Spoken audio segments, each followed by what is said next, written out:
त्याबद्दल मी सगळ्यांचे मनपूर्वक आभार व्यक्त करते।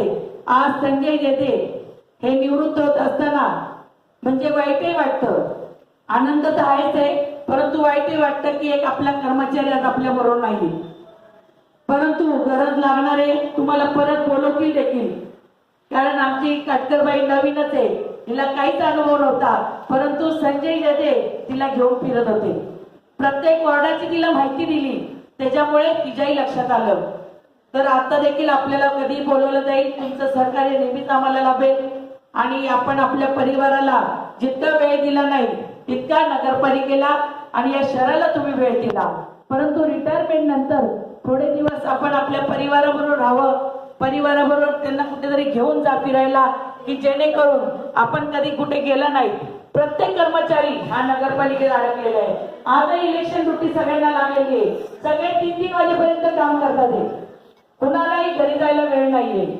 प्रत्येक माणूस या क्षेत्रामध्ये अडकलेला आहे, जेव्हा रिटायर होतो तेव्हा त्या माणसाला थोडा श्वास घेता येतो।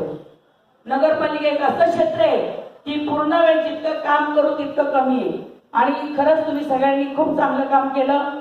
संजय जेते यांचं पुढील आयुष्य सुखाचं समृद्धीचं, विशेष म्हणजे आरोग्यदायी जाऊ ही सदिच्छा व्यक्त करते।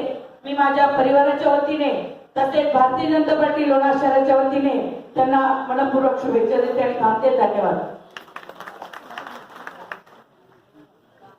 धन्यवाद ताई। या कार्यक्रमासाठी नगरपालिकेचे माजी नगरसेवक सन्माननीय बाळासाहेब जाधव, पत्रकार मांडेकर तसेच पत्रकार मोजके साहेब, आपण या ठिकाणी उपस्थित आहात। मावळवाडीची टीम हे देखील या ठिकाणी उपस्थित आहेत, त्यांचे स्वागत। यानंतर सत्कार मूर्ती यांचा या ठिकाणी नगरपालिकेच्या वतीने सन्मान होतोय। सन्माननीय मनोज पाटील सर, सन्माननीय सुभाषजी सोनवणे साहेब, पुजारी साहेब, जाधव साहेब, अर्चना खराडे, ललितजी सुसरे मान्यवरांसाठी आपण सन्मान करावं। मग त्यांच्या सौभाग्यवतींचा सन्मान नगरपालिकेच्या माजी नगराध्यक्ष सुरेखाताई जाधव, तसेच आरोहीताई तळेगावकर, नगरपालिकेच्या उपमुख्य अधिकारी जाधव मॅडम, तसेच आरोग्य निरीक्षक आपण करावं अशी मी आपल्यास विनंती करतो।